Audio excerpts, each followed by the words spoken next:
facilities, there was so much of sense of satisfaction. And most of it was actually from the way my Air Force had, stood up together. That is what gave me more satisfaction than what we had achieved. The way we achieved gave me satisfaction. Now, like Dr. Sunil has brought out, we keep talking about indigenization. Why do we talk about so much of, having indigenous sources, having things within India? The kind of support that we got from all DPSUs, and of course, HAL becomes a very big part of that because maximum support comes from them. I must compliment them. My people came and told me that at one call, things were moved. Wherever we needed anything, their teams were there, and they had pre-positioned some teams in anticipation. They had brought up some serviceability in anticipation. So this is how the nation has to come together if we have to fight a war. So these are the reasons that I thought were for our success. Now, what are the takeaways?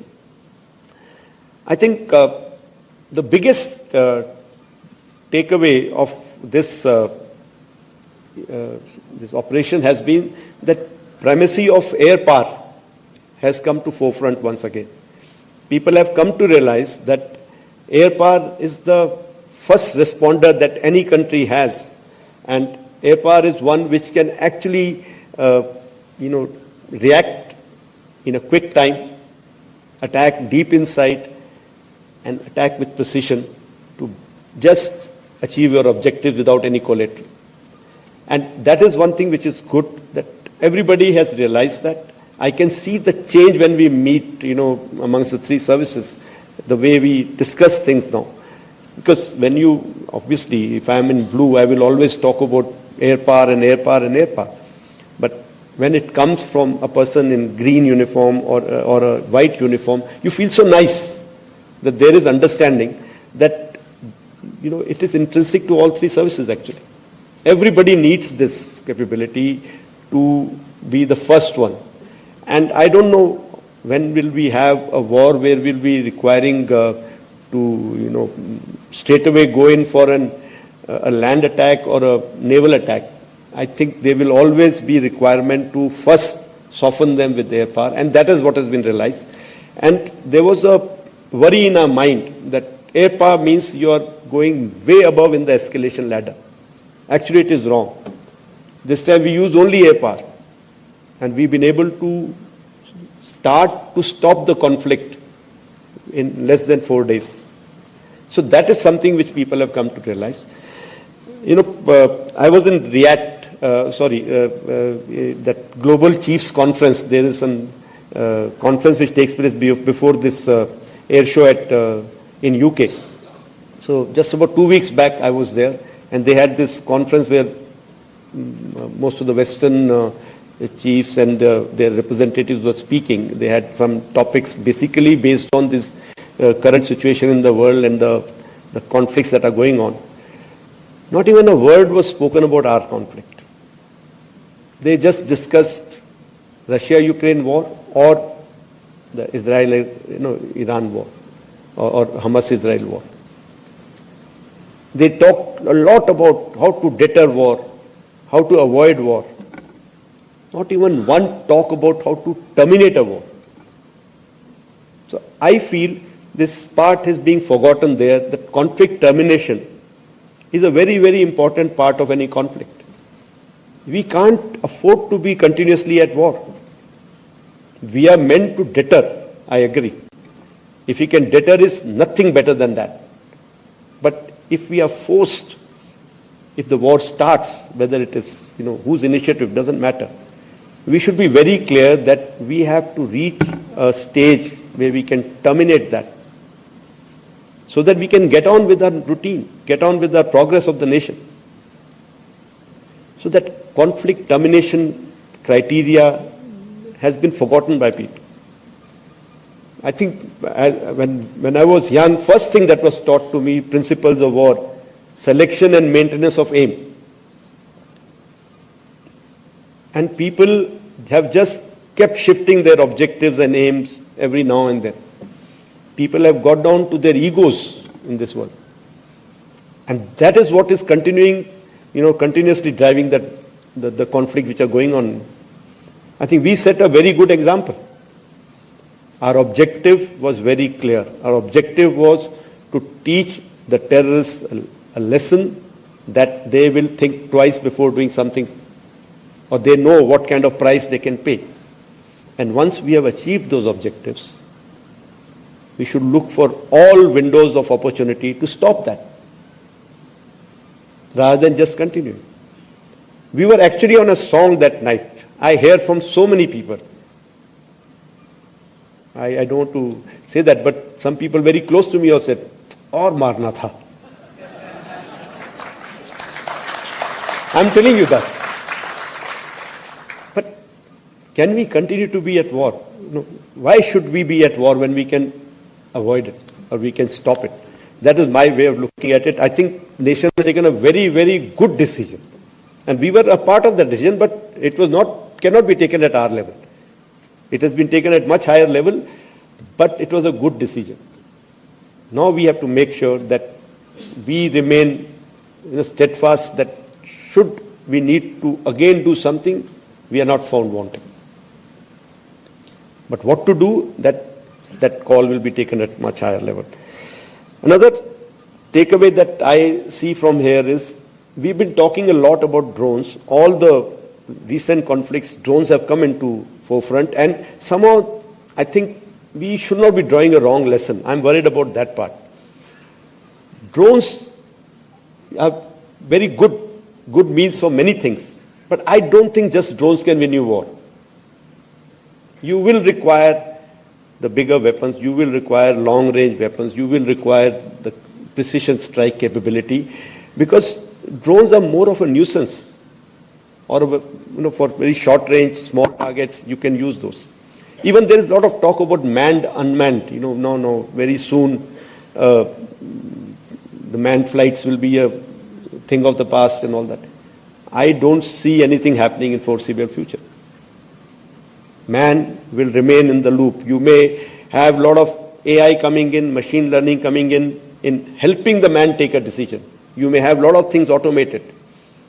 But as a decision maker, man has to remain in the loop. And ethically so also. Tomorrow you can't blame the machine for taking a wrong decision. I don't know which machine will march in the court martial,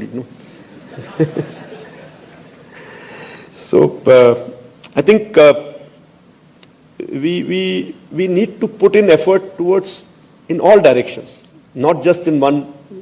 People see drone, because of smaller systems, because of easy to, I think, get things together, people are grabbing onto it, including our,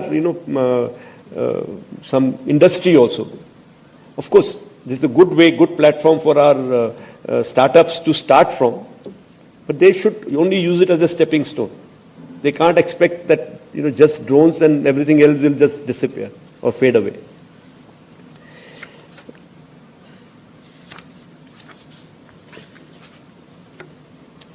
Indigenization I've already touched upon. I think indigenization is mandatory. We can't wish away. We have to make sure that we have in-house capability and capacity. I think capacity is very much important. We can't be storing things for, we can't predict how long the war is going to last. If we store items, they have life. We can't be just, storing and then throwing them away. So we have to have a very healthy mix of keeping certain items, available for immediate response, and manufacturing capability, building up, ramping up within that period to a stage where they can support our effort. So that is something which has to happen, for which everybody, all of us have to come together. I think I have spoken enough about it.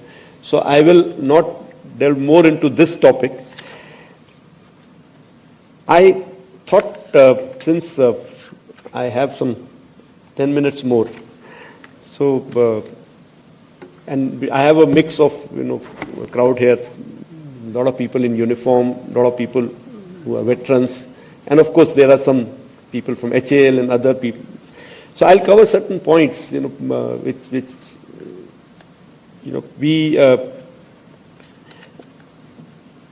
one point which is meant for actually veterans. It's come to my, I've realized that whenever somebody writes something about another service, that other service gets senti about it. And same thing is my own seniors message me. Dekh kya bol rahe hai ye? Look, what has he written? I told you they will say like this. That kind of thing starts.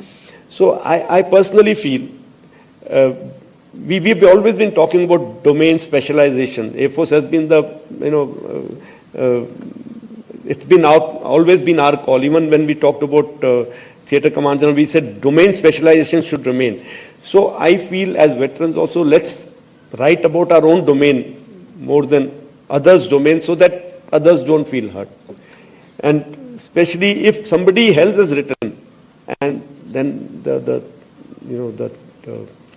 comments start back and forth, it becomes very awkward.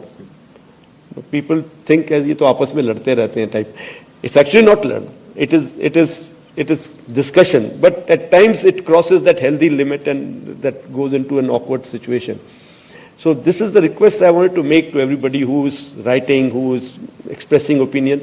You express opinion about people in blue or what is happening, what should be done. I think it will be always taken with good spirit. We are always looking for that opinion from you all. And it has been guiding us on many occasions. Sometimes maybe that opinion of yours has been taken, but we have not reacted to it. I'm sure there are cases like that, but then you have to take, give me that, this thing that now that I am in that chair, I know what is happening around me. I have to take some decisions there. I have to live with people around. So it's like, sometimes I've also heard, actually again I'm getting carried away, there is media here. No, I'll tell you, people have said about some other officer, no, look what he said here. Can't you tell him this? You should. I say, yes, sir, I will. And after 2 days, I meet the same person. He says, did you tell him in clear words or no? So once I had to give him an example. I said, sir, how many times have you been able to tell something in clear words to your wife? So in our case also, it is like marriage. We have to manage that relationship.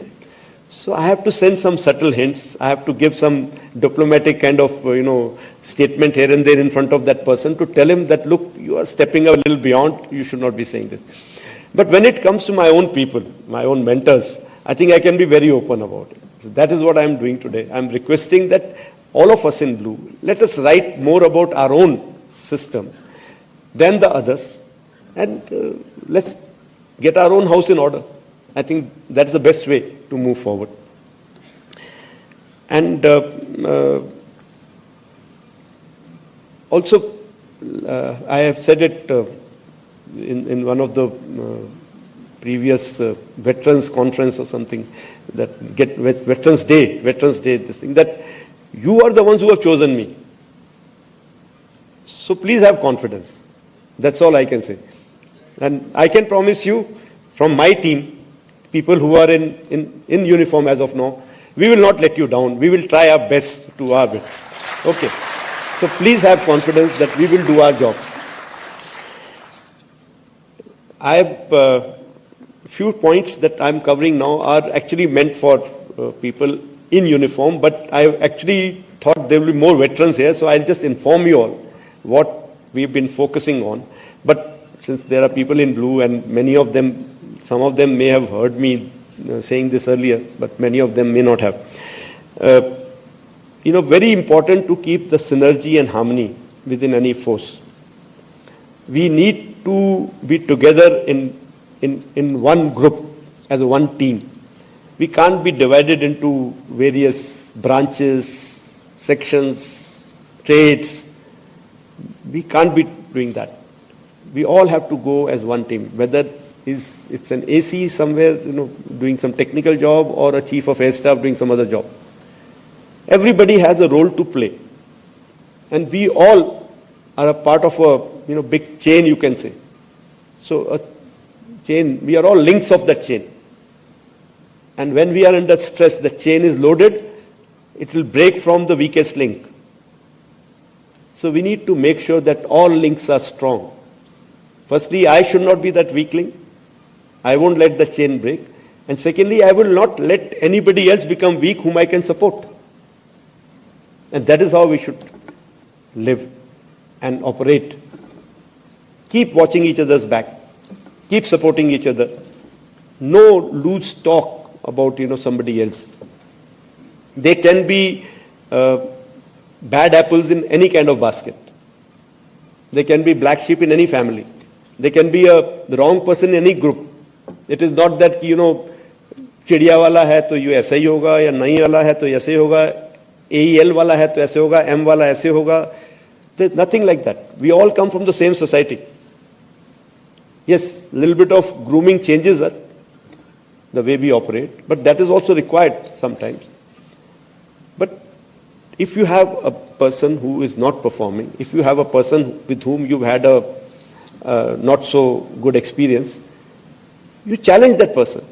You counsel that person. Identify him, talk to him, him or her. But don't make a loose statement about a group. That really, brings down the morale. If I am, let's say I am a youngster in a squadron, and I'm putting in my 100% to do my job, and somebody makes a loose statement कि उस squadron के officers ऐसे हैं, या फिर ये branch वाले ऐसे हैं, I will not like it. So whenever you get a feeling that somebody else, एक तो ये भी है, हम लोग बने ही ऐसे होते हैं, घर में भी हमें ऐसे लगता है कि सारा काम मैं ही करता हूँ, कोई दूसरा नहीं करता है.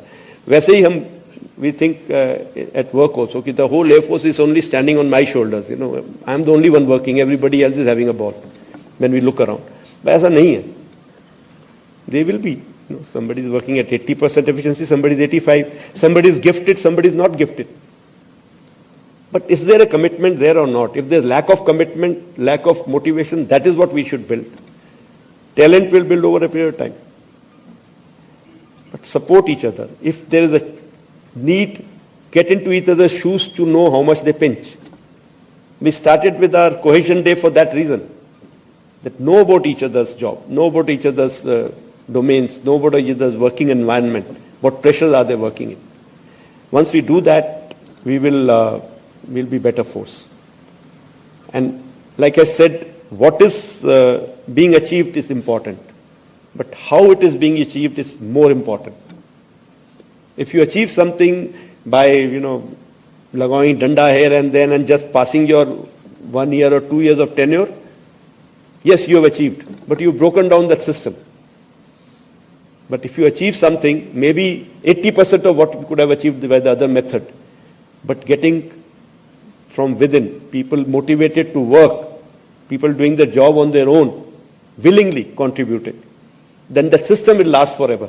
And maybe from 80%, it will go up to 90, 100% someday. That is more important, I feel. And that is what I've been telling these youngsters.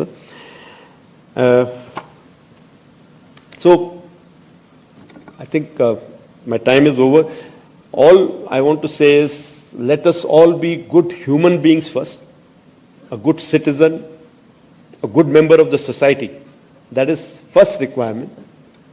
Let's all contribute towards this society where we come from. Let's all pay back something. Then let's be good warriors, good soldiers. And then let's be good professionals. There is no point having good professionals who are not good soldiers or not good human beings or citizens. Thank you very much for your patient listening. Once again, thank you, sir, for inviting me here. Jai Hind. ये बंद करो, बंद करो. All right, ladies and gentlemen, in a first, Air Chief Marshal Amarpreet Singh has revealed the details of Operation Sindoor that was carried out in retaliation to the Pahalgam terror attack that killed 26 people. Never forget, never forgive. IAF chief has now revealed that Indian Air Force shot down 6 Pakistani aircraft during Operation Sindoor. He was speaking at the Air Marshal Katre annual lecture in Bengaluru. Among the aircraft shot down, 5 were fighter jets and 1 was an AW&CS or Airborne Warning and Control System. Air Chief Marshal further said that some parked F-16 fighter jet of the Pakistani Air Force in Jacobabad was also destroyed by the IAF. Now this, viewers, is the first time the Indian Air Force has disclosed details of the damages inflicted to its Pakistani counterpart. All right, let me quickly go across to Major General Ranjan Kochar, strategy and defense expert. I'm also joined by Major General K.K. Sinha, strategy and defense expert. But I'll in fact come to you, Major General Rajan Kochar. The air chief, has now said that India shot down 5 Pakistani fighter jets and an AW&C aircraft in May. How big a deal is that in military terms, sir? You see, this revelation which the Air Chief has translated into numbers, because earlier we were aware of the damage, what the bomb damage assessment came to light was when their air bases were targeted, and especially Noor Khan, Sargoda, Ramyar Khan, Sukur, Jacobabad, Bolari, and Murid Air Base, because these were 7 to 8 air bases which suffered substantial damage. Now, for the first time, the Air Chief has brought out the figures or the numbers of the aircrafts which were destroyed, and I'm quite certain that he is speaking from specific and authentic information.